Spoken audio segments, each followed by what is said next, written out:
بسم اللہ الرحمن الرحیم۔ السلام علیکم۔ Welcome to my YouTube channel horror stories with Gul. اگر آپ کو میری کہانی پسند آئے تو اسے لائک اور شیئر ضرور کیجیے گا اور میرے چینل کو سبسکرائب کیجیے گا۔ تو چلیے شروع کرتے ہیں آج کی کہانی۔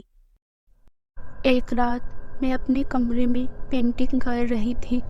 کوئی 1:30 بجے کا وقت تھا اور ہر طرف مکمل خاموشی تھی۔ سب گھر والے اپنے اپنے کمروں میں سو رہے تھے اور میں اپنے کمرے میں اکیلی تھی۔ میرا کمرہ باقی کمروں سے ذرا ہٹ کر تھا۔ اس کی کھڑکی باہر لان کی طرف کھلتی تھی اور اس رو میں اور کوئی کمرہ نہیں تھا۔ کمرے کے ڈور کے سامنے اور سائڈ پہ صحن تھا، اس لیے باقی گھر والوں کے رومز تک میری آواز پہنچنا ممکن نہیں تھا۔ تو یوں ہوا کہ پینٹنگ کرتے کرتے میری نظر کھڑکی سے باہر لان میں پڑی تو کیا دیکھتی ہوں کہ سفید رنگ کے چمکتے اور اجلتے لباس میں کھڑا ایک وجود میری طرف مسکراتی نظروں سے دیکھ رہا ہے۔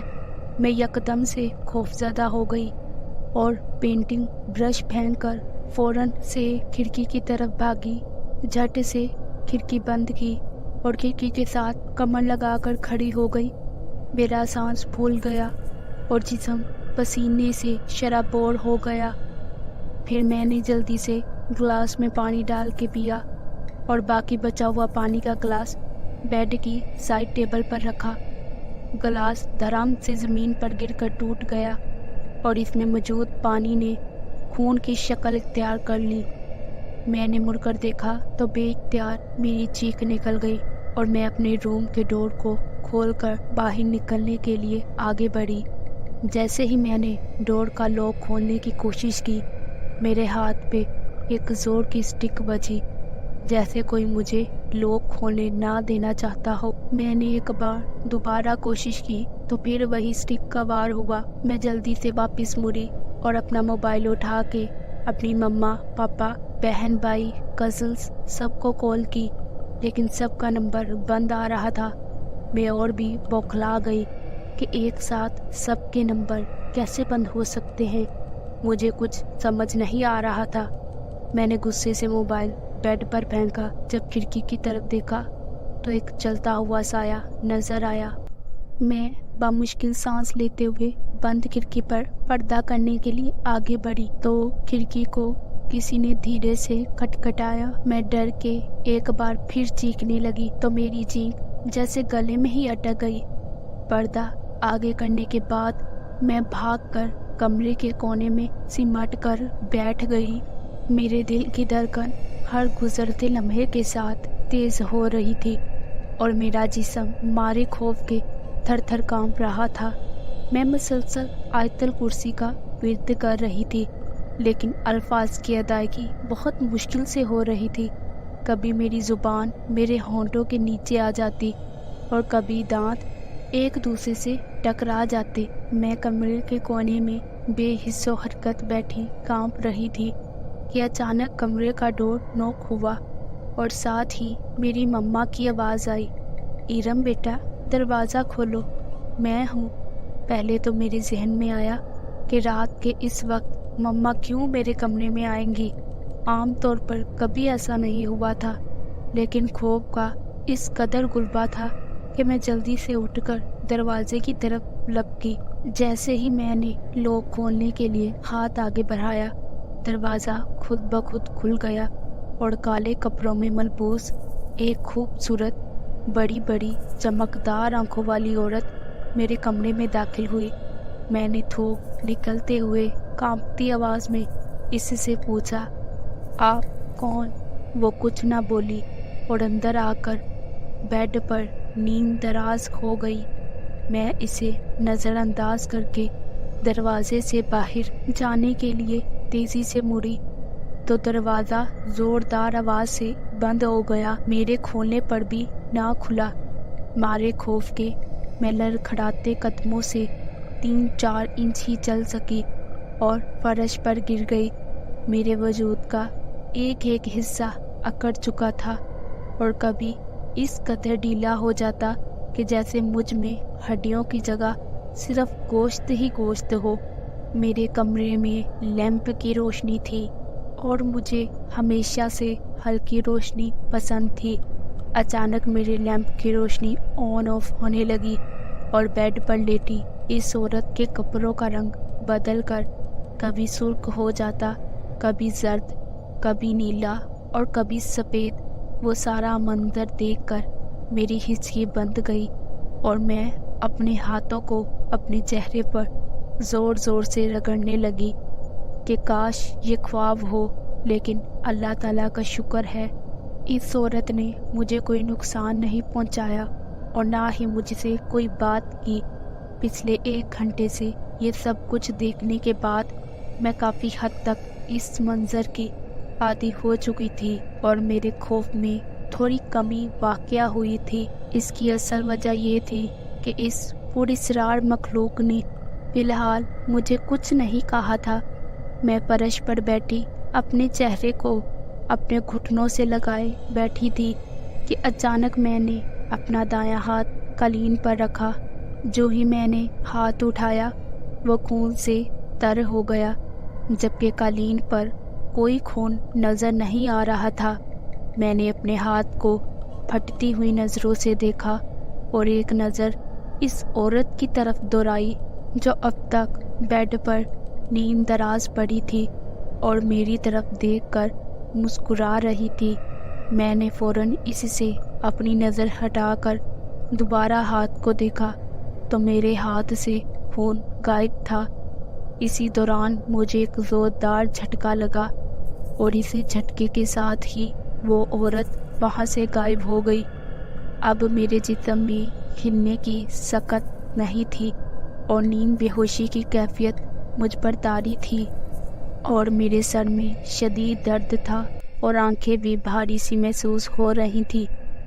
میں آہستہ آہستہ گھٹنوں کے بل چلتی ہوئی بیڈ کے پاس آئی اور اپنی ادھوری پینٹنگ کو دیکھنے لگی جو بھی میں نے شروع ہی کی تھی۔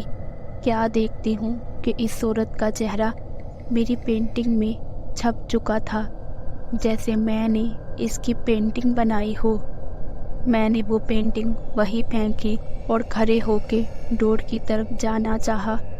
میری پوری کوشش تھی کہ میں اس کمرے سے کسی بھی طرح نکل جاؤں اور اپنی فیملی کے پاس پہنچ جاؤں، لیکن میں اس کوشش میں کامیاب نہیں ہو پا رہی تھی۔ میں کھڑی تو ہو گئی لیکن میرے قدم اٹھ نہیں رہے تھے، جیسے قالین کے ساتھ چپک گئے ہوں۔ میں ساتھ ہی بڑی چیئر کا سہارا لے کر اپنے قدموں کو اٹھانے کے لیے زور لگانے لگی، جیسے کوئی چپکی ہوئی چیز کو اکھاڑا جاتا ہے، لیکن مجھے کامیابی نہ ملی۔ میں بے سدھ ہو کر قالین پر لیٹ گئی اور اللہ کا ورد کرنے لگی۔ میں نے آنکھیں موند لی تھی، لیکن آنکھیں بند کرنے کے بعد مجھے وہ عورت تصویر میں مسلسل نظر آ رہی تھی۔ میں نے جلدی سے آنکھیں کھولی اور بلند آواز میں اللہ پڑھنے لگی کہ اچانک سامنے والی دیوار پر ایک گول شکل کی نیلی روشنی ظاہر ہوئی، ایسے جیسے کوئی ٹارچ کی روشنی ہو، لیکن اس روشنی میں 2 لوگوں کے چلنے کا سایہ نظر آیا اور بہت ہلکی کی آواز میں کہکوں کی آواز آئی۔ میں نے اپنا دایاں ہاتھ اپنی آنکھوں پر رکھ کر اس منظر سے بچنے کی کوشش کی۔ وہی روشنی میرے ہاتھ پر پڑنے لگی۔ میں نے فوراً سے اپنا ہاتھ آنکھوں سے ہٹا دیا تو پھر وہ روشنی دیوار پر نظر آنے لگی اور ساتھ میں کہکوں کی دھیمی سی مسلسل آواز بھی۔ اب مجھے اس آواز سے خوف محسوس نہیں ہو رہا تھا۔ 20 منٹ تک یہ سلسلہ جاری رہا اور میں قالین پر بے حس و حرکت لیٹی رہی۔ اسی اثناء میں میرے موبائل پر میسیج کی ٹیون بجی اور ساتھ میں کال بھی۔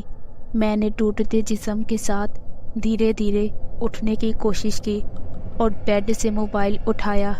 وہ میری بہن کی کال اور میسیج تھا جو وہ اکثر مجھے تہجد کی نماز کے لیے جگانے کے لیے کیا کرتی تھی۔